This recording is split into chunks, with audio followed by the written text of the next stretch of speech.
8:30 The circus is back in town. Emily biked furiously away from Arya's house, narrowly missing a jogger on the side of the road. "Watch it," he yelled. As she passed a neighbor walking two huge Great Danes, Emily made a decision. She had to go to Maya's. It was the only answer. Maybe Maya had meant it in a nice way, like she was just returning the note after Emily told her about Allison last night. Maybe Maya wanted to mention the letter last night but, for whatever reason, she didn't. Maybe the A was really an M? Besides, she and Maya had tons of other stuff to talk about, besides the note. Try everything that happened at the party. Emily closed her eyes, remembering. She could practically smell Maya's banana gum and feel the soft contours of her mouth.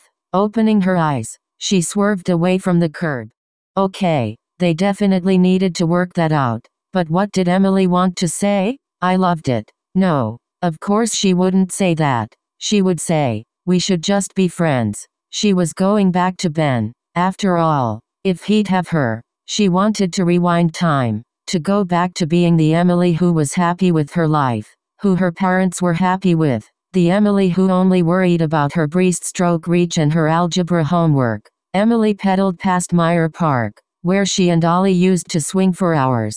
They tried to pump together in unison, and when they were completely even, Ollie always called out, "We're married," then they'd squeal and jump off at the same time. But what if Maya hadn't put that note on her bike? When Emily asked Arya if Ollie had told her Emily's secret, Arya had replied, "What? Recently? Why would Arya say that? Unless Arya knew something. Unless Ollie was back. Was that possible?" Emily skidded through the gravel. No, that was crazy. Her mother still exchanged holiday cards with Mrs. De Laurentiis. She would have heard if Ollie had returned. Back when Ollie vanished, it was on the news 24/7. These days, her parents usually had on CNN while they ate breakfast. It would surely be a top story again. Still, it was thrilling to consider. Every night for almost a year after Ollie's disappearance, Emily had asked her magic 8-ball if Allison would come back.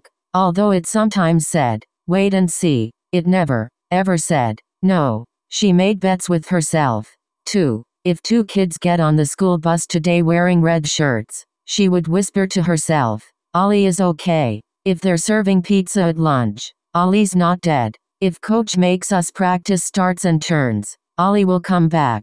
9 times out of 10, according to Emily's little superstitions, Ollie was on her way back to them. Maybe she'd been right all along. She pumped uphill and around a sharp turn, narrowly avoiding a stone Revolutionary War battle memorial sign. If Ollie was back, what would that mean for Emily's friendship with Maya? She sort of doubted she could have two best friends. Two best friends she felt so similarly about. She wondered what Ollie would even think of Maya. What if they hated each other? "I loved it. We should just be friends." She swept past the beautiful farmhouses, crumbling stone inns, and gardeners' pickups parked on the road's shoulder. She used to bike this exact route to Ollie's house. The last time, in fact, had been before the kiss. Emily hadn't planned to kiss Ollie before she came. Something had come over her in the heat of the moment. She would never forget how soft Ollie's lips were or the stunned look on Ollie's face when she pulled back. "What did you do that for?" she'd asked. Suddenly, a siren wailed behind her. Emily barely had time to move to the edge of the road again before a Rosewood ambulance screamed past. A gust of wind kicked up, blowing dust into her face. She wiped her eyes and stared as the ambulance got to the top of the hill and paused at Allison's street. Now it was turning onto Allison's street. Fear seized Emily. Ollie's street was Maya's street. She gripped the rubber handles of her bike. With all the craziness, she'd forgotten the secret Maya had told her last night. The cutting, the hospital, that huge, jagged scar. "Sometimes I just feel like I need to," Maya had said. "Oh my God," Emily whispered. She pedaled furiously and skidded around the corner. "If the ambulance sirens stop by the time I get around the corner," she thought, "Maya will be okay." But then the ambulance pulled to a stop in front of Maya's house. The sirens were still roaring.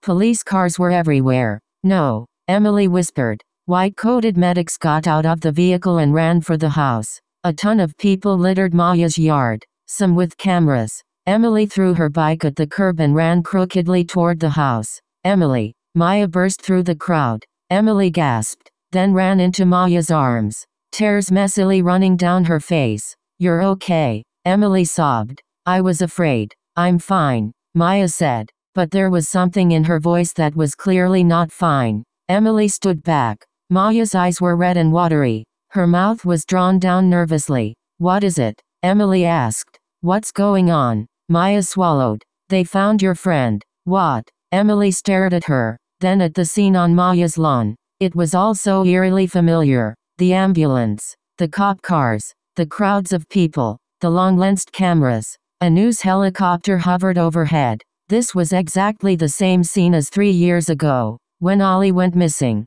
Emily stepped back out of Maya's arms, grinning in disbelief. She had been right. Allison was back at her house, like nothing had ever happened. I knew it, she whispered. Maya took Emily's hand. They were digging for our tennis court. My mom was there. She saw her. I heard her scream from my bedroom. Emily dropped her hand. Wait, what? I tried to call you, Maya added.